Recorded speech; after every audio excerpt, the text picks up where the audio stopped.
Ustaz, bolehkah kita memutuskan hubungan pada ayah yang menikah lagi tanpa persetujuan ibu? Padahal ibu sedang sakit parah hingga meninggal dunia. Rahimahullah. Hari ini sebuah keluarga tersebut masih saja memutus hubungan pada sang ayah ibu baru. Subhanallah jemaah. Begini, kita nih anak harus tahu diri. Keberadaan kita karena adanya orang tua kita. Dan ketika kita berbakti kepada orang tua kita, pertamanya bukan karena orang tua kita nyuruh kita berbakti, bukan. Tapi siapa yang nyuruh kita berbakti? Allah Jalla Jalla. Allah mengatakan wa wassayna, dan kami wasiatkan al-insan, manusia ini biwalidayhi ihsan, agar dia berbuat baik kepada orang tua. Itu wasiat langsung dari Allah Subhanahu wa taala kepada kita. Jadi kadang-kadang ada orang tua yang zalim sama kita, ada orang tua mungkin yang tidak berbuat baik kepada kita. Kita berbakti sama dia, ya aku tahu Pak, kau suka menyakitin hatiku, nah. Tapi aku berbakti sama engkau karena Allah nyuruh aku berbakti. Allah yang nyuruh. Sampai orang tuanya non-muslim kafir pun tetap harus berbakti kepada orang tuanya. Apalagi nih orang tuanya cuma kawin lagi. Mungkin dia kawin lagi nggak kuat dengan nafsunya. Mungkin ibunya sakit ya. Dia tidak ingin apa yang sampai berbuat haram, lalu dia menikah lagi tanpa persetujuan ibunya demi menjaga kehormatan dirinya. Dan itu lebih baik daripada dia harus berzina dalam kondisi seperti ini. Jadi kita harus tetap melihat setengah isi setengah kosong. Lihatlah kepada kelebihan orang tua, berhusnudzon kepada dia. Kalau antum memutuskan silaturahim sama bapak antum, ingat dengan sabda Rasul SAW, la yadkhulul jannah qati', nggak bakal masuk surga orang yang memutuskan. Udah selesai. Kalau mungkin sakit hati, ibu sakit hati sampai meninggal dunia, jangan ngomong tuh gara-gara bapak kawin lagi ibu sampai mati. Enggak. Udah datang ajalnya ibu, udah datang. Ya mudah-mudahan ibu sudah istirahat dari kepenatan dunia ini, karena dunia ini penjara bagi orang yang beriman. Mudah-mudahan ya bapak kita sudah menikah lagi, mudah-mudahan bapak dapat hidayah ya, dan bapak juga bisa masuk surga bersama anak-anaknya. Maka cobalah jangan menyimpan dendam, karena nggak enak hidupnya orang yang menyimpan dendam di hatinya. Rasul Shallallahu Alaihi Wasallam, bagaimana kerabatnya, bagaimana keluarga-keluarga di Mekah, mereka mengusir Nabi, membunuh para sahabatnya, membunuh pamannya. Ketika Rasul Alaihi Wasallam masuk ke kota Mekah, dikumpulin tuh semua penduduk Mekah, ada di tangan Nabi itu. Nabi berbuat apa saja bisa kepada mereka. Apa kata Rasul Shallallahu Alaihi Wasallam? Idhabu fa antumut tulaqa. Kalian pergi semua, kalian bebas mau kemanapun, kata Rasul SAW. Apalagi ini orang tua kita, yang keberadaan kita karena adanya orang tua kita. Maafkan orang tua kita, doakan dia, jalin hubungan lebih baik. Sampai kapanpun itu bapak tetap bapak kita, nggak akan berubah jemaah. Barakallahu fikum.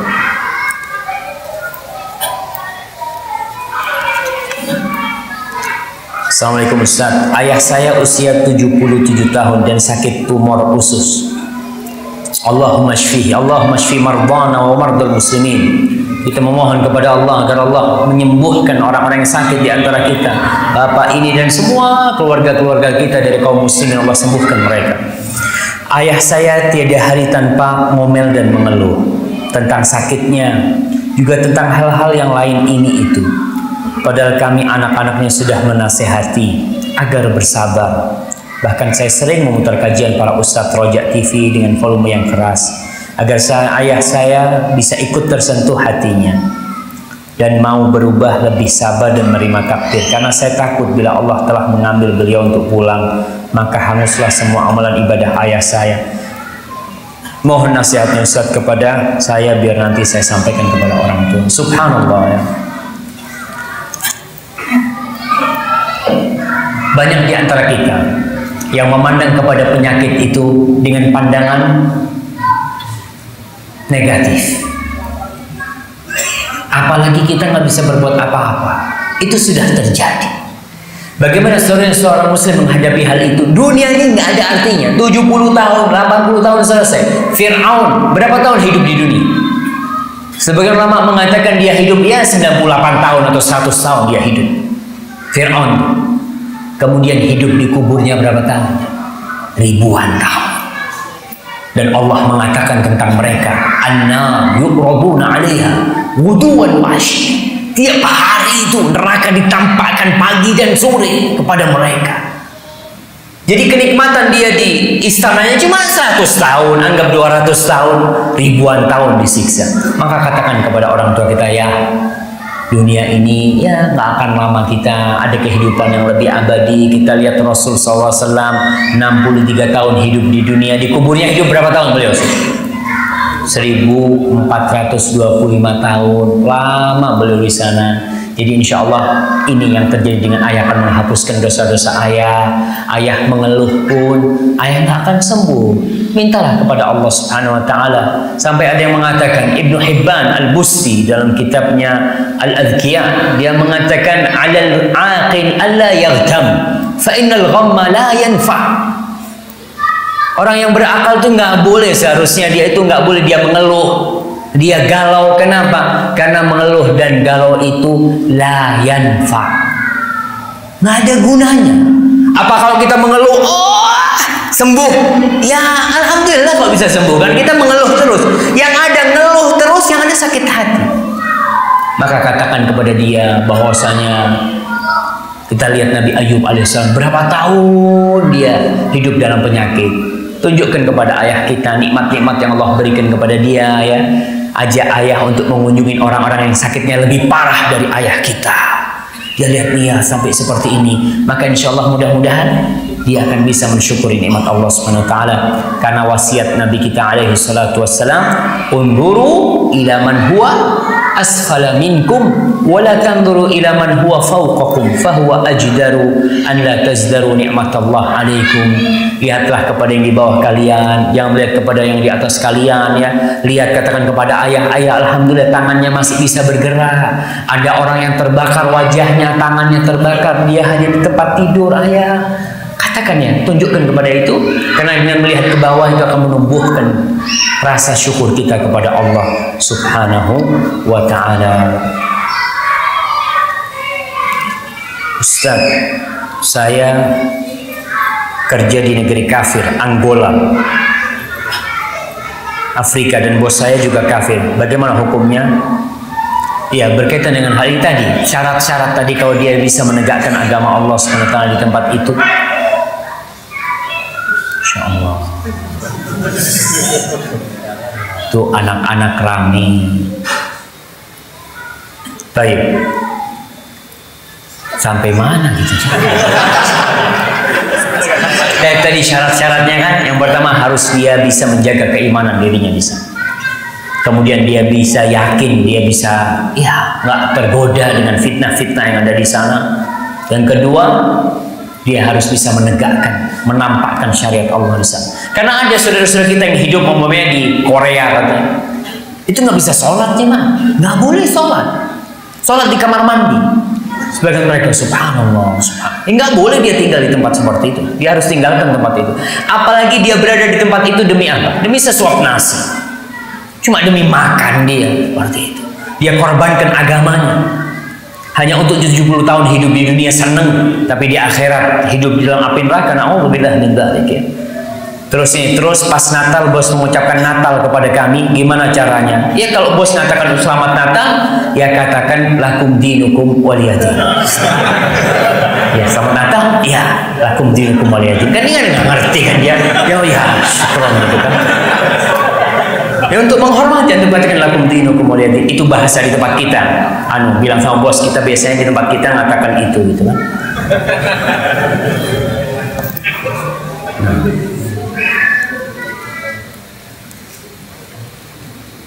Nah, apakah saudara kita di Tolikara wajib hijrah, sementara sekarang muslim yang satu tidak peduli dengan saudara muslim lain? Insya Allah kita lihat yang terjadi di Tolikara, apa yang terjadi menimpa saudara kita. Itu pelajaran buat kita, bahwasanya kita itu harus belajar agama kita. Banyak tempat-tempat, antum tahu ketika Serbia menyerang Bosnia, saya punya teman-teman sekelas Sampai lulus dia, Masya Allah, tetap kalau datang menjumpai saya, dia cerita sama saya, Syafiq, ente tahu orang Islam di Bosnia itu nggak tahu sama Islam, sudah jauh dari Islam, cuma namanya aja Islam, nggak ada sholat, nggak ada apa, na'udzubillah. Ketika diserang oleh Serbia, subhanallah, Allah ingin, ya, ketika Allah memberikan azab kepada suatu kaum, apa kata Allah? La'allahum yarji'un, agar mereka kembali kepada Allah Subhanahu wa taala. Dan alhamdulillah kalau kejadian di Tolikara kita memiliki pemerintah, maka antum jangan pelit-pelit untuk mendoakan pemerintah kita. Doakan Bapak Presiden kita Jokowi, doakan wakilnya,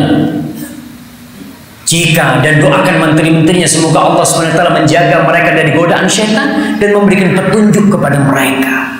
Tapi kita nggak pernah. Kita bahkan lebih suka menghujat, mengecam, tanpa pernah mendoakan mereka. Doa itu senjata seorang mukmin. Doa itu yang akan membuka segalanya. Tidak akan terjadi apapun kecuali Allah berkehendak. Innama amruhu idza arada syai'an ay yaqula lahu kun fayakun. Allah katakan kun, jadi. Minta sama Allah SWT. Doakan saudara kita. Dan alhamdulillah insyaallah kondisi di Tolikara, kadang-kala memang itu ada tangan-tangan asing yang ingin berusaha merusak negeri kita. Dari dulu penjajah itu ingin memisahkan Papua dari Indonesia, dari dulu. Dan sudah terjadi dengan Timur. Kita bagaimana mereka bisa berpisah dari Indonesia? Dari dulu ada tangan-tangan asing yang berusaha. Maka kita ini dalam kondisi seperti ini, jangan terpancing, jangan mudah terbakar seperti itu. Doakan. Karena kadang-kala kita hanya melihat bagian luarnya aja. Ketika di sana ribut, orang Islam pada ke Tolikara, perang. Umpamanya di sana akhirnya umat Kristen umpamanya yang di sana itu minta bantuan kepada luar negeri, kita tidak bisa membantu. Ya, referendum. Bagaimana mereka bisa berpisah dari Indonesia? Enggak ya. Kita doakan di sana. Karena memang umat Islam ini kalau kita lihat dakwahnya itu lambat sekali. Lebih banyak orang Islam yang sibuk dengan dunia. Umpamanya kita lihat di Papua sana, ada yang pernah kirim dana ke sana, jemaah. Ada seorang ustadz di sana ngomong, Ustadz, anak cuma digaji sebulan 250.000 Ustadz. Di Papua sana, cukup buat apa, jemaah? Dia ingin berdakwah. Sedangkan orang-orang Muslim sudah dari dulu tuh, dari mulai zaman penjajahan mereka datang dengan pesawatnya Ustadz. Kita di sana berdakwah sulit ya. Maka yang harus kita lakukan adalah belajar agama kita. Kita berdoa kepada Allah, kita sebarkan agama Allah SWT. Agama Islam adalah agama yang cinta damai. Tunjukkan kepada mereka bagaimana Islam itu menyebarkan kedamaian. Dan beda dengan penjajah. Kadang-kala umat Islam diajarin toleransi katanya. Memalukan ketika umat Islam diajarin toleransi. Islam adalah agama yang paling toleransi. Mungkin ada oknum-oknum yang tidak toleransi. Itu yang harus kasih tahu tentang Islam. Kita lihat bagaimana orang-orang Nasor, orang-orang Kristen di Palestina. Subhanallah, sejak zamannya Umar bin Khattab masuk Palestina, saya melihat di sana ada gereja-gereja yang sebelum zamannya Umar bin Khattab masih ada sampai hari ini. Ketika Islam berkuasa nggak dihancurin tuh, dijaga, dihormati. Ketika perang pun nggak boleh dihancurin. Pendeta nggak boleh dibunuh sama Rasulullah SAW. Itu bagaimana Islam begitu toleransi sampai hari ini. Di Mesir, Kristen sudah ada sebelum Islam masuk, sudah ada. Dan sampai hari ini masih ada orang-orang Kristen di Mesir. Itu toleransi Islam. Tapi kita lihat bagaimana Spanyol, Islam 800 tahun di sana, 800 tahun di sana Islam. Hari ini tidak tersisa satupun masjid umat Islam di sana. Habis. Ketika orang-orang Barat, orang-orang Spanyol yang mereka menyerang negeri Islam, mereka itu menghabiskan etnis sebenarnya. Dihabisin, dipaksa. Kau mau Islam, kalau enggak dibantai mereka, sehingga habis umat Islam di sana. 800 tahun Islam di sana. Dan kalau kita lihat di Amerika sendiri, kalau bicara Amerika, subhanallah, coba tanyakan di mana Indian merah, kemana mereka? Habis. Aborigin yang di Australia juga dihabisin ya. Kita sebagai seorang Muslim harus menjadi Muslim yang benar. Kita belajar Islam kita tunjukkan kepada dunia bahwa Islam itu indah, Islam itu cinta damai. Kita berdakwah, kita punya tetangga non Muslim, bagaimana tetangga Yahudi? Kalau kita punya makanan, kita berbagi dengan mereka. Kita di sini punya tetangga yang non muslim, kita punya sesuatu, kita berbagi dengan mereka, tunjukkan kepada mereka keindahan Islam. Semoga Allah membuka pintu hidayah bagi mereka. Jadi mungkin itu yang bisa saya sampaikan. Jazakallah khair. Pertanyaan pertama, ada seorang wanita yang sudah menikah selama 16 tahun. Pada 10 tahun menikahnya, seorang wanita ini selalu dipaksa suaminya untuk berjima di siang hari bulan Ramadan. Mungkin setiap bulannya sekitar 5 kali. Nah, pada saat ini Ustaz, seorang wanita ini sudah dicerai oleh suaminya. Suaminya adalah seorang pelayan, jadi jarang bertemu dengan istrinya. Kemudian, apa yang harus diperbuat oleh seorang istri? Terima kasih. Subhanallah jamaah. Kita harus tahu bahwasanya yang paling berhak mendapatkan kepatuhan kita, yang paling berhak mendapatkan loyalitas kita adalah yang menciptakan kita, yang memberikan kedua mata kepada kita, memberikan kedua tangan kepada kita, memberikan kedua kaki kepada kita, memberikan wajah, telinga dan semua kepada kita. Itu yang paling berhak mendapatkan kepatuhan kita. Sehingga seorang muslim tatkala dipaksa untuk berbuat dosa oleh suaminya, oleh pemimpinnya, oleh orang tuanya, siapa yang seharusnya lebih dia taati? Allah Jalla Jalaluhu. Tuh suami cuma ngasih makan, nggak dikasih makan suami tetap dia bisa bekerja cari makan. Sekarang pun terbukti dia diceraikan. Terus kenapa selama ini dia menuruti suaminya? Kemana dia selama ini? Kenapa setelah diceraikan dia mencari Allah Subhanahu wa ta'ala? Kemana Allah tatkala itu? Maka ma'asyiral muslimin, mudah-mudahan perempuan ini sudah kembali kepada Allah Subhanahu wa ta'ala, dan barang siapa yang bertobat, Allah akan menerima taubatnya. Tapi sekali lagi, kalau kita dihadapkan kepada dua permasalahan, antara Allah yang menciptakan kita dengan nafsu kita, dengan keinginan kita, maka siapa yang harus lebih ditaati? Allah Jalla Jalaluhu. Walaupun dipotong-potong tangan kita, tubuh kita, tetap Allah yang harus kita taati. Terus bagaimana perempuan ini? Kalau tadi dia dikatakan dia dipaksa ya oleh suaminya, maka nggak ada dosa buat dia, dan dia tidak wajib menggantikan puasa. Kalau benar dia dipaksa, karena kalau memang ada suami-suami yang syaitan, yang syayatinul ins, setan-setan manusia, kalau dia terpaksa, maka nggak ada dosa bagi dia, dan dia tidak batal puasanya ketika itu. Tapi kalau ketika dia dipaksa kemudian dia lanjutkan, ya maka dia memiliki kewajiban untuk menggantikan puasanya. Bagaimana? Apakah dia wajib menggantikan yang 3 kafarat tadi itu? Bayangkan 10 tahun dia bisa bertahan dengan manusia seperti itu, karena mungkin belum dapat hidayah dari Allah Subhanahu wa ta'ala. Tapi yang jelas kondisi dia sekarang, kalau dia memang dipaksa, nggak ada apa-apa buat dia. Ya, dia banyak bertobat, banyak beristighfar, banyak kembali kepada Allah. Tapi kalau dia ada hari-hari yang dia juga mau sama suaminya, maka tatkala itu dia wajib menggantikannya dengan puasa 2 bulan berturut-turut. Kalau nggak mampu, dia kasih makan dengan setiap hari yang dia tinggalkan itu. Dengan apa? Dengan membayar kafarah, memberi makan 60 fakir miskin, tiap satu orang miskin 1 mud. 1 mud itu kira-kira ya 6 sampai 7 kilo setengah gram, 6 on ya, 6 sampai 7,5 on makanan itu ya. Kalau dia nggak mampu, ya sudah, gugur kewajiban atas dia itu. Namun saya harapkan ya untuk banyak-banyak beristighfar dan kembali kepada Allah Subhanahu wa ta'ala. Lalu yang mau menikah, hati-hati, hati-hati ya. Jadi saya tidak melihat para pelayar ini nggak benar, tapi almar'u ala dini khalili. Orang itu ikut agamanya teman baiknya dia. Di pelayaran itu jemaah, teman baiknya itu apa? Minuman keras. Mereka itu pelayaran, naudzubillah min dzalik. Karena mereka di sana berbulan-bulan, nanti ketika merapat ke tempat kemaksiatan, enggak semua ya, tapi rata-rata seperti itu. Itu cerita para pelayar yang sudah tobat sama saya, ceritanya seperti itu. Maka hati-hati kalau mengawinkan anaknya, jangan sama pelayar, kecuali agama dan akhlaknya baik. Kan kadang kalau orang tua melihat fulusnya nih, masya Allah, pelayar ini fulusnya masya Allah, jangan ditanya. Betul, pelayaran itu uangnya gede. Hadza wallahu a'lam bishawab. Dan pertanyaan kedua dari seorang ikhwan,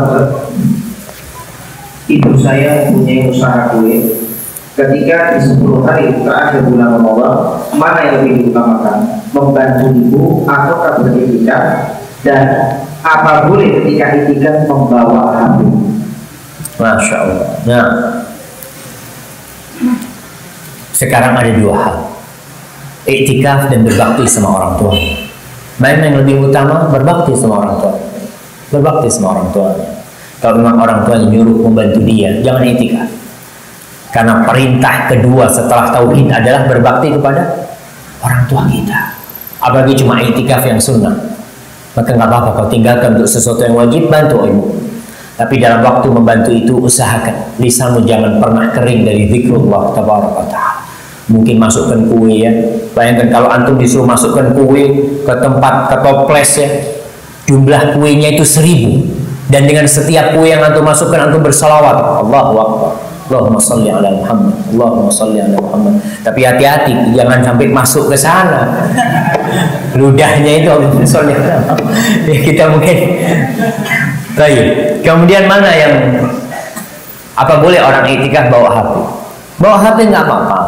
Kalau tujuannya benar. Maksudnya tadi bawa HP itu takut ada apa-apa di keluarganya. Takut ada hal yang menyiksa di keluarganya. Bukan bawa HP lihat berita Facebook, Insya Allah. Memang di masjid, tapi semua berita yang terjadi tahu dia. Apa gunanya? Karena orang yang iktikaf ini disebutkan bahwasanya itu habsul badan fil masjid. Dia memenjarakan badannya di masjid itu dan memenjarakan jiwanya dari dunia.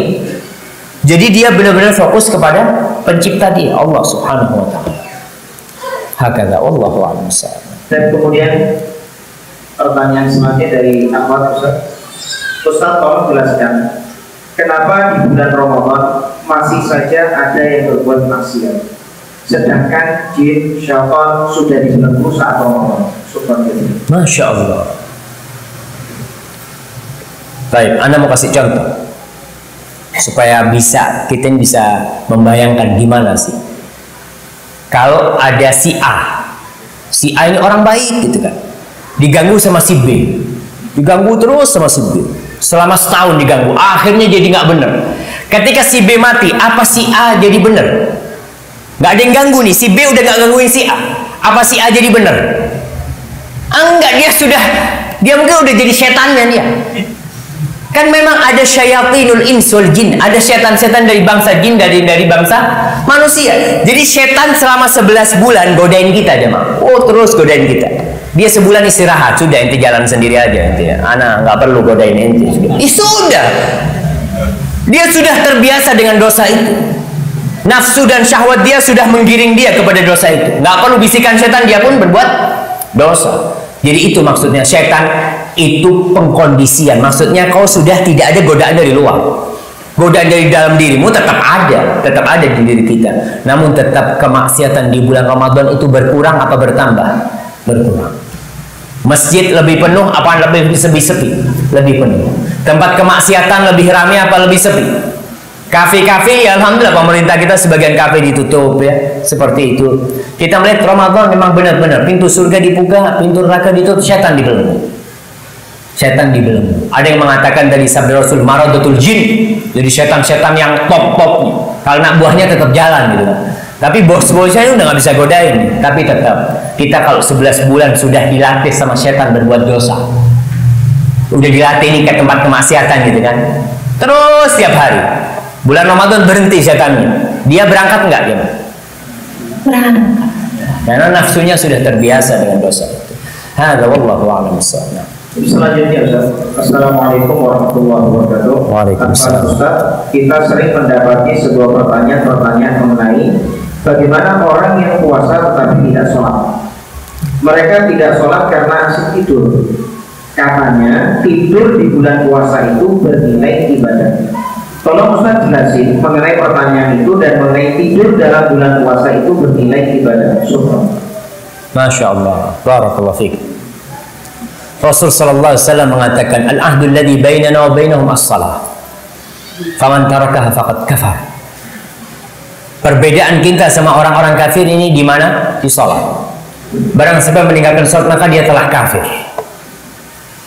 Apa kira-kira orang kalau sudah dihukumin kafir akan diterima amalnya, jemaah?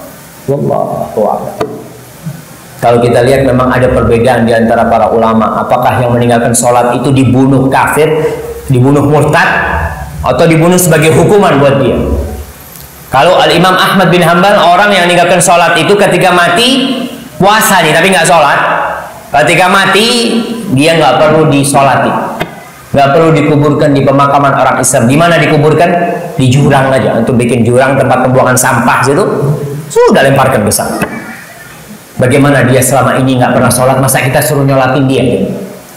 Di sini nggak pernah sholat selama hidup, masa kita masyarakat kampung suruh sholatin dia? Ya, gimana logikanya, gimana kita suruh nyolatin dia? Maka nggak disolatin. Itu menurut pendapat Imam Ahmad bin Hanbal. Lalu orang yang puasa, insya Allah ada kebaikan di diri manusia ini. Kalau kau meninggalkan makan dan minum, padahal itu nafsu kita, itu insting kita itu mau makan dan minum, kenapa kau nggak sholat? Cuma 5 menit, silahkan kau habiskan waktumu. Umpamanya sholat itu 5 waktu kali 5 menit, 25 menit. Kau punya waktu 23 jam, silahkan yang lainnya, tapi sholat. Hati-hati masalah sholat ini, jamaah. Jadi kalau ada orang puasa, memang ada orang-orang yang puasa dengan harapan diampuni dosanya. Rukun Islam yang kedua itu apa? Sholat, bukan puasa. Hati-hati dengan urusan sholat. Kalau masalah tidurnya orang yang berpuasa itu ibadah, kalau diniatkan ibadah, karena tidur ini termasuk kebiasaan. Makan kita bisa jadi ibadah. Ketika kita makan, ya Allah, aku kepingin nanti bisa sholat malam, kasih aku kekuatan, ya Allah. Jadi ibadah tuh makan. Tidurnya pun kalau dia, ya Allah, aku kepingin tidur sebentar supaya aku bisa sholat malam, ya Allah. Bangunkan aku, ya Allah, jam sekian. Itu jadi ibadah. Tapi kalau tidur hanya untuk tidur supaya nggak kerasa puasanya. Para sahabat Nabi ketika puasa itu perang, bukan tidur. Perang mereka. Subhanallah. Bagaimana dengan kondisi sekarang? Dan kita lihat orang Islam ketika puasa seharusnya semakin giat, semakin semangat. Jadi kalau dikatakan tidurnya orang puasa itu ibadah, kalau diniatkan untuk ibadah, umpamanya tidur habis subuh, anak mau bangun jam 9 lah, anak mau sholat duha, terus mau ngaji sampai zuhur, jadi ibadah tidur dia. Kalau niatnya untuk ibadah. Wallahu a'lam. Dan pertanyaan selanjutnya, bagaimana puasanya seorang mukmin di negara yang 5 hari 5 malam cuma siang hari saja, matahari tidak tenggelam, negara Norwegia di bulan Juli? Bagaimana sholat dan puasanya? Nah, subhanallah. Pertanyaan ini pernah ditanyakan oleh para sahabat ketika turunnya Dajjal, ketika munculnya Dajjal. 1 hari Dajjal itu seperti Yom Kasana. 1 harinya nanti Dajjal datang ke bumi ini atau muncul di bumi ini nanti itu sama dengan setahun. Para sahabat yang ditanyakan apa? Kaifa nusolli ya Rasulullah? Gimana kita sholat wahai Nabi? Yang 1 harinya sama dengan setahun. Apa kata Nabi? Qaddiru qadra. Kalian perkirakan. Alhamdulillah sekarang ada jam. Kita bisa memperkirakan dengan jam itu. Jadi untuk daerah-daerah yang seperti itu, subhanallah. Para sahabat kalau orang sekarang dikatakan seperti itu, 1 hari sama dengan setahun, oh nggak masuk akal. Subhanallah. Para sahabat yang langsung ditanya oleh mereka apa? Gimana sholatnya? Mereka percaya ucapan Nabi itu benar. Nggak mungkin Nabi bohong, ya, Nabi itu nggak berbicara dengan nafsu beliau, sallallahu alaihi wasallam. Para sahabat cuma bertanya gimana sholatnya kita. Jadi qaddiru qadrah, diperkirakan. Jadi mereka ikut negara yang paling dekat dengan mereka, ya ikut dengan ikuran mereka. Hadza wallahu a'lam. Pertanyaan terakhir, Ustaz. Di bulan Ramadan ini saya sebagai seorang istri ataupun di luar bulan Ramadan sering keluar malam untuk ngaji atau menuntut ilmu karena suami tidak mengajari. Bagaimana hukumnya, Ustaz? Subhanallah. tugas seorang suami itu bukan hanya memberikan makan kepada istrinya. Yang kita ketahui bahwasanya tugas suami itu memberikan sandang, pangan, papan. Dia mencukupi, bukan. Tugas terberat suami itu adalah mendekatkan istrinya kepada penciptanya. Allah Subhanahu wa ta'ala berfirman, Ya ayyuhalladzina amanu qu anfusakum wa ahlikum nar. Wahai orang-orang yang beriman, jagalah diri kalian dan keluarga kalian dan istri kalian dari api neraka. Itu tugas terberat seorang suami. Maka tatkala seorang suami mengatakan qabiltu nikaha wa tazwijaha bil mahril madhkur, bukan hanya mau ngasih makan istrinya, bukan. Itu pindah tuh, namanya tanggung jawab. Ada serah terima tanggung jawab di situ. Yang awalnya surga dan suami ini, surga dan nerakanya suami ini orang tuanya. Ketika dinikahkan, siapa yang menjadi surga dan nerakanya? Suami. Maka tugas suami adalah berat sekali. Jangan harap suami masuk surga sebelum mempertanggungjawabkan istrinya. Lalu bagaimana suami yang nggak ngerti apa-apa? Ya udahlah, kalau suaminya memang nggak belajar, kasih ruang buat istrinya, bawa ke pengajian. Istriku ikut aku, dengarkan pengajian. Aku nggak bisa ngajarin kau, tapi nanti kalau aku ditanya sama Allah, aku bisa jawab. Aku sudah bawa istriku ke tempat pengajian, ya Allah. Sudah aku bawa. Aku nggak punya ilmu, mudah-mudahan dia dengar dari ustaz. Maka tanggung jawab suami sudah selesai. Jadi kalau tadi suaminya tidak mengajarkan, si istri kalau mau keluar tetap harus izin kepada suaminya. Kalau dia keluar malam, dia izin sama suami. Kalau suaminya tidak memberikan izin, jangan keluar. Jangan keluar. Karena sarana menuntut ilmu sekarang tidak harus ke masjid. Bisa sekarang lewat TV, ya. Sudah ada HP, alhamdulillah, insya Allah bisa. Tapi sekali-kali mohon sama suaminya, kalau suami tidak mengizinkan, minta, bang, tolonglah bang, kepingin aku bang datang ke masjid. Hadza wallahu a'lam bissawab.